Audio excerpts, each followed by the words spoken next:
Good evening and welcome to Bible study for today, Wednesday, the 30th of March, 2022.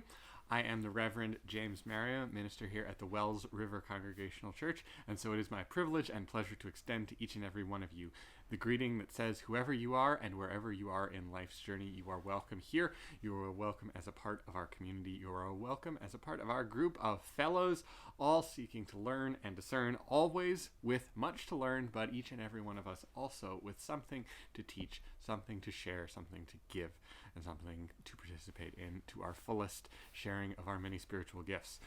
We will be talking a little bit more on that line at this week's Bible Bread and Soup, the in-person Bible study and lovely supper that we share here in the church hall every Wednesday during the season of Lent, starting at about 6 o'clock, eating first, then studying a piece of scripture. We'll be looking at one of Paul's letters, talking especially about gifts of the Spirit, as was one of his favorite topics to reassure the different churches in his own time. However, for this Bible study here on YouTube and on NEKTV, we are going to be looking much further back into the writings of the prophet Isaiah. We're going to be reading from Isaiah chapter 43, which is what's often called Deutero-Isaiah, which is the second section, the second of the probably three different men who all in different centuries, in different eras, took up the moniker, took up the burden, took up the title of prophet Isaiah and wrote scathingly about the wrong that they saw in the world around them and about the guidance that they were trying to discern from God about how things might be improved and how justice might be done in the community. But we'll get to that in just a moment. First off, again, welcome. This is the first time that this Bible study is coming to you instead of from my basement, instead from my office here at the Wells River Congregational Church. I've been serving here for about a month now, but we just moved down about a week ago. Of course, moving is always an adventure, and as you can see over my shoulder, there are still moving boxes. Also, good tip, top tip is diaper boxes there. Phenomenal moving boxes. Good size, good strength, come with handles already built in. Really, really excellent moving boxes. I must recommend them. I also, behind me, have a lovely sketch that was done some decades ago of the Wells River Congregational Church about what it looks like today. And there's a smaller sketch that sort of casts back to its earlier incarnation, since the church has been added to and built upon a couple of times. But it is a lovely spot, and every Sunday morning at 10 o'clock we have a wonderful worship and other events throughout the week for the community and for the wider community. It is just my privilege to invite you all to join. Anyway, let's join into our time of worship and devotion. This Bible study has been going for almost 2 years now as an opportunity to dive into passages of Scripture that we otherwise might not get the chance to. It's been the opportunity to look at usually pieces of Scripture out of the lectionary, out of the cycle of Scripture, several verses for every week and some more for other holidays as well. There's just a tremendous range of Scripture to go through, and the lectionary helps us to spread things out. It helps to draw comparisons and contrast different pieces of Scripture from different sections. What you might see sometimes, or sort of the old-fashioned word in some contexts, is to find a concordance, which finds pieces of Scripture that are in concord, that is in agreement, or similar topics from different parts, because of course different parts of Scripture were written by different people in different times and in different languages for different purposes. So how they approach particular topics, particular aspects of both faith, divinity, and even how we reflect on other parts of Scripture. There's a lot of Scripture that's about how to read Scripture. All of these can be different, and it can take some doing and some learning to understand how to bring those pieces together. This week, as I mentioned, in person we'll be talking about Paul and one of his letters, but for right now we're going to read Isaiah chapter 43. I'm going to start with verse 16 and read through to the end. What's actually included in the lectionary ends at verse 21, and it's actually very clear why this designation is made, but I'd like to include this longer section with a few more verses afterwards, because from 16 to 21 is one prophecy. Each of the chapters in Isaiah usually contain a sort of swath of prophecies on sort of similar topics. The chapter lines, of course, were added much later. The verses were added later. The verse numbers were added later for an ease of study, not because it's particularly a divine thing. And usually they do a pretty good job, though sometimes a complete thought is split between multiple verses. The idea is that each verse is really a complete thought. And it usually works out pretty well.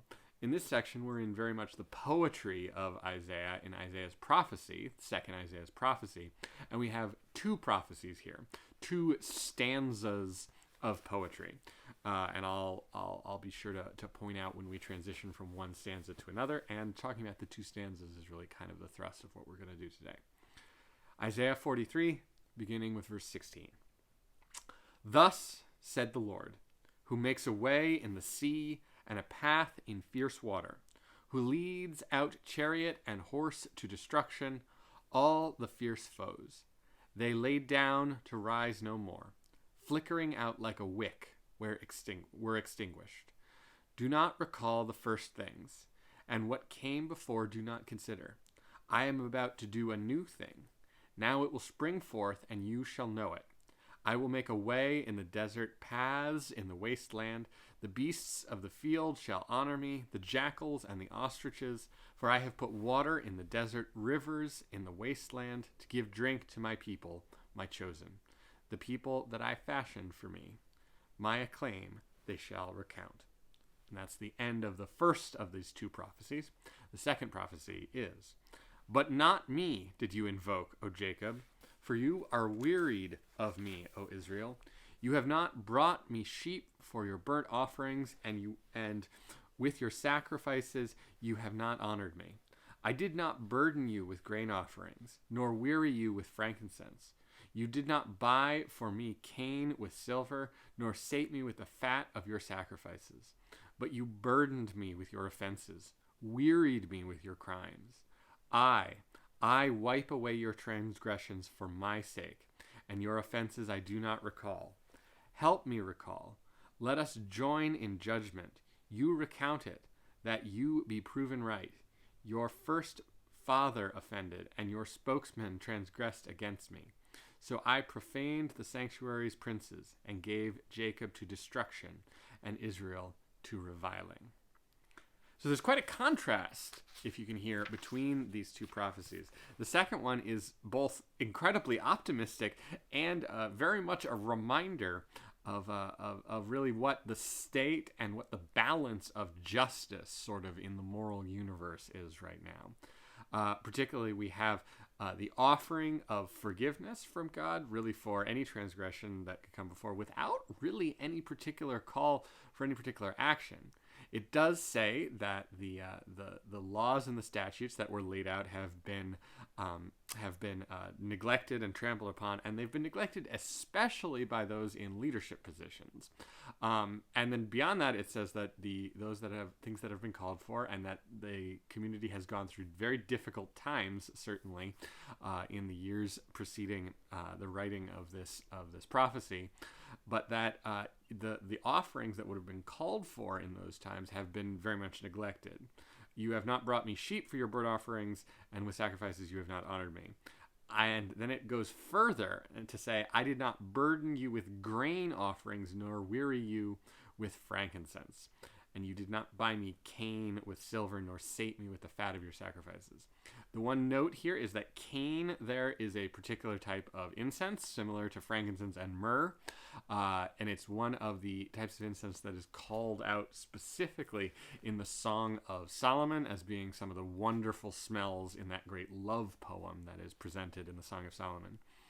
But what this particularly says right here is, you did not buy me cane with silver. That is, you did not provide offerings that you did not work for, or you did not, even those who had the money to easily just buy their offerings without needing to work for or raise them, it was not giving out of their actual labor, had neglected to do that. But even beyond that, I did not burden you with grain offerings, nor weary you with frankincense.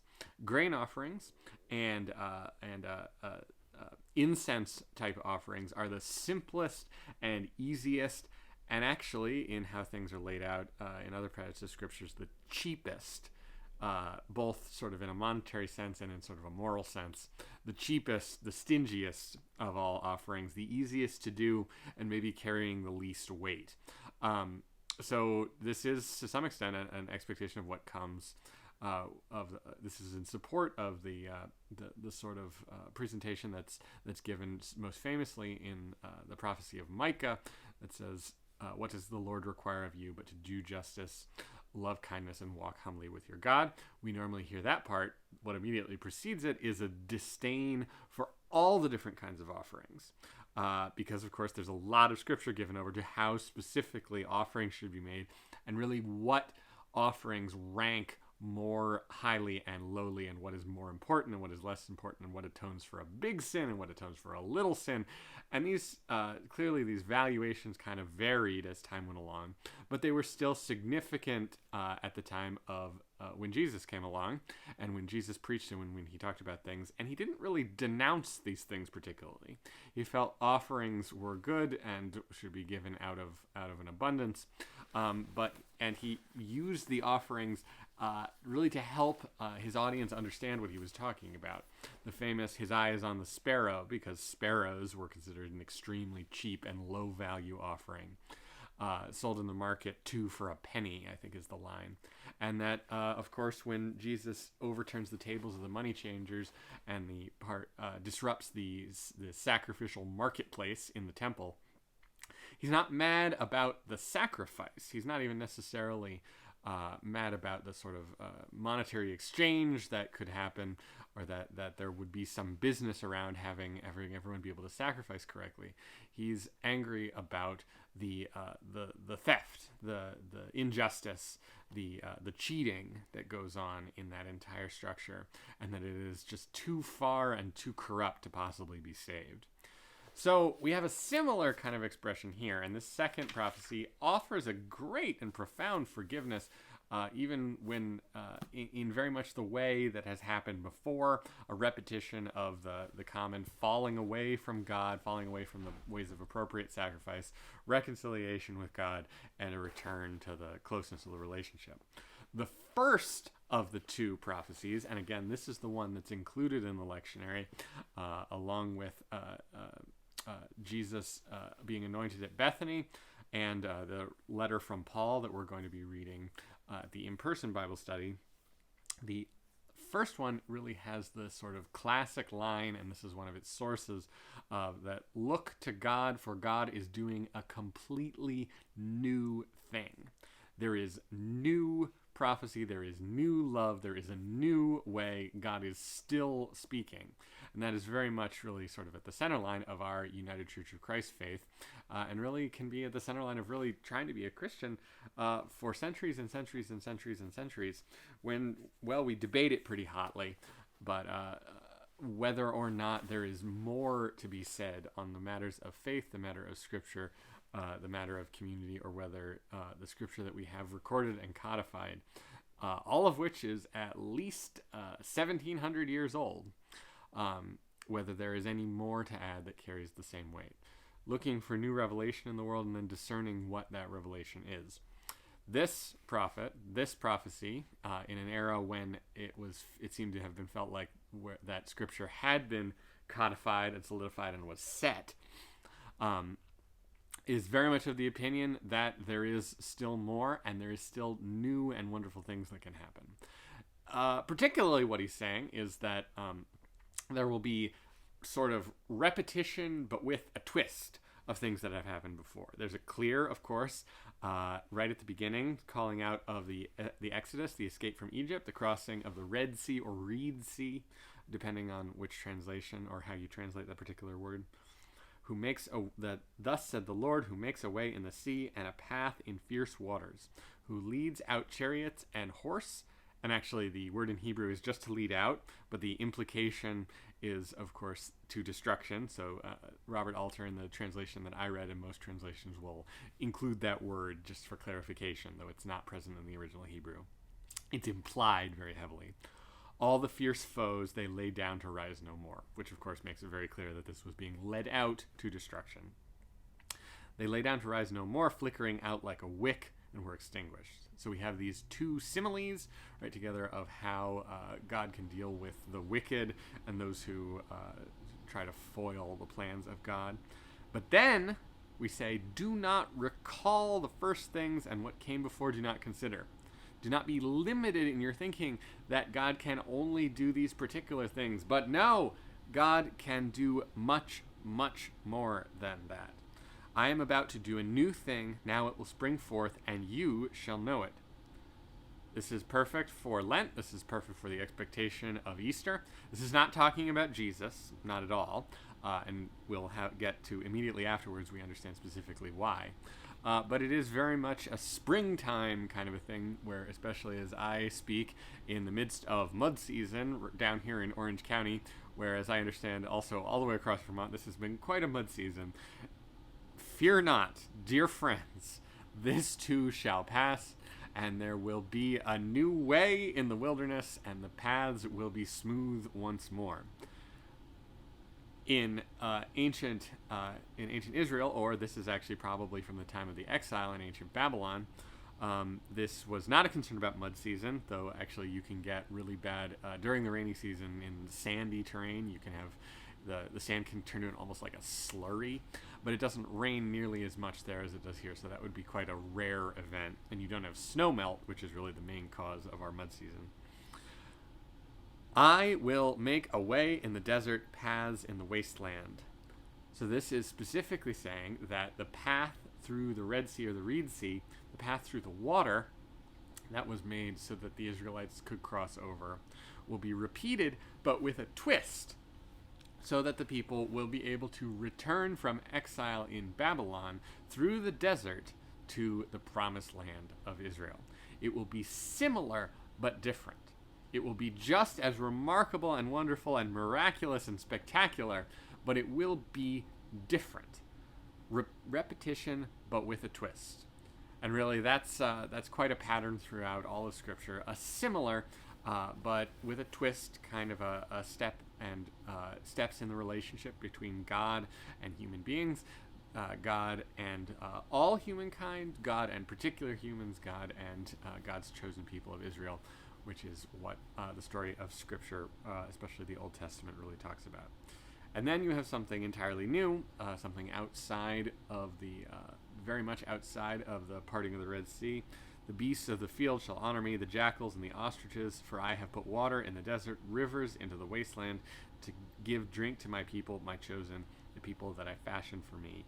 My acclaim they shall recount. So this is the promise of a new exodus, a new salvation of the people from the depths of difficulty, from this exile and this horror, from all they have been through, that it will all be recovered, that it will all be worthwhile. And then we go into the second prophecy. We go into the second prophecy talking about the deplorability of sacrifice. So this is perhaps a recollection of the exile. Perhaps it's sometime afterwards. Perhaps it's a couple of different prophecies using common terms and common references to try to help people understand the point that this second Isaiah is trying to put forward. But especially, I think we correctly hang on the particular word, I am about to do a new thing, and it will spring forth, and you shall know it. This is not something that's done in secret. This is not something that's obscure. This is not something that's really hidden. It's not something that will only be revealed to certain people or those with select knowledge. And this has been a problem really throughout the whole course of Christian history, this idea that the real miracles are secrets, and you need to be on the inside to really see and recognize and understand them. This passage is in some significant contrast with another passage of Scripture that was written at pretty close to the same time. But both this passage in Isaiah and that passage, which is very, very well known in Ecclesiastes, were written at about the same time, but both either by mistake of interpretation afterwards or by intent of the author are attributed to being older documents, to being older references from sort of the most venerated and ancient, what were already ancient times in their own history, and thus an appeal to authority to make their own words more important by attributing them to those who are said to have been good and just and famous. Because, of course, Ecclesiastes, for centuries and centuries and centuries, was read to be, because it's sort of implied at the beginning of Ecclesiastes that it was written by King Solomon. There's no good reason to interpret this, and it's clearly a 6th century BC, not a 10th century BC type document. And it's really it's a pretty shabby reading and interpretation, and it's kind of a shame that it was given that much importance for having been written by King Solomon, just because, I mean, there are characters we don't know the names of, and it really feels like it's difficult to have major books be written by people whose name we don't know. So they don't come with titles, they don't come with authors, and as soon as we get some idea of maybe an important author, we have a tendency to cling on to those things. Rare books and artifacts and rare documents, kind of collectors and traders, fall into this pitfall all the time. It's not a new thing, it's very much an ancient thing. But Ecclesiastes famously says, and famously then it became maybe a slogan even for the 1960s when it was first repeated by the folk singing group The Byrds, and then by others. For every season, for all things under heaven there is a season. In the song Turn, Turn, Turn, a time to be born, a time to die, that there is a time for all things, and that all things that have existed and will exist have already been shown in their style and form, and that God is unchangeable, and so everything that God has already done is all that God will be doing going forward. For some this can be, and in some circumstances this can be reassuring, but really this is, Ecclesiastes is, and there are a few other books that are, Proverbs to a great extent, is anti-prophecy, to say that there is not anything new coming. Of course, there have been spectacular and miraculous things and wonderful things that have happened, but nothing new, nothing different, not spins on things that have happened before, not completely new and unheard of things, not things like Jesus, like the suffering servant, not things so remarkable as one being so committed to pacifism, to peace, to disarm the whole world as he did. Only repetitions of what has come before. This can be reassuring in certain cycles, and it is important to recognize the turning, the repetition of the world, what's sometimes called kairos time, turning time and time again to go by the same things. The seasons really represent this, and in our part of the world, the seasons are very important and need to be respected. Again, mud season. But we also have chronos time, that is progressing time, and that the time that turns never comes back to quite the same place. It's more like it spirals in a particular direction while also moving along, counting forward, and that we might count back to remember, to reflect, and often to celebrate, but also to be chastened and to learn as we need to. So, all of this is to say that the prophecy of Isaiah, of 2nd Isaiah here, and the anti-prophecy of Ecclesiastes, not written by Solomon, but sort of implied in how it's phrased that it could have been. Perhaps you if you want to weasel your way and decode this, you might think it was Solomon, but there's no reason to believe that. It almost certainly wasn't. That these two documents are part of a conversation and a rivalry that's going on in the community about what direction things should take. Whether things should change, or whether we should do what we were already doing, but do it harder. And this is one of the great conversations, one of the great philosophical challenges, one of the great rivalries, and really kind of at the heart of many of the conversations that we have to this very day. And I don't have an answer for it. And neither does Scripture. Because there are strong points to be made for both sides, for somewhere in the middle, for really every point in the middle. And these especially are two of them that make it most clear. doing new things and not doing new things. It's about it's rare. It's really rare in Scripture that something is that black and white of really of anything, but of a contrast of opinions, and it's gives us a lot to think about. It also, of course, reminds us that all those centuries ago, these people who have been to some extent built up into superhuman status are very much ordinary people, very much like us, having problems and questions very much like our own. And that's really, frankly, it's really helpful in looking at them, in learning from them, in trying to read and understand Scripture, and gain much from it. So, dear friends, I'll see you again next week. You are, of course, always welcome to join us at 6 o'clock on Wednesdays for Bible Bread and Soup, 10 o'clock on Sunday for worship. But whoever you are and wherever you are in life's journey, God bless you. And I'll see you again soon.